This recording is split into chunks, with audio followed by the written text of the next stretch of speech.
Ayan, ito na. Okay na yung kilawin natin mga kaputrip oh. Ito talaga yung inabang-abangan ko sa palengke. Itong isda na tamban. Kasi bihira lang itong magkaroon ng preskong presyo dito sa Maynila, no? Eh, nakachamba tayo. Ayun, bumili lang tayo ng mga 1/4, 50 pesos. Okay na. Kilawin na natin, you know.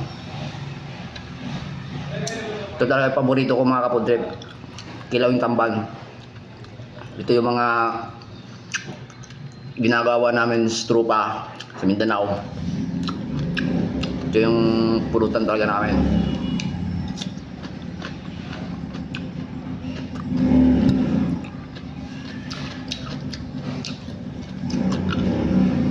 Bihira lang yung presko dito sa Manila na gantong isda. Kaya nakachamba tayo mga kaputrip. Ito ngayon.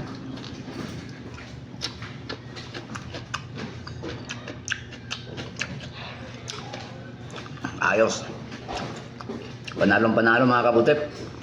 Matamis-tamis yung laman.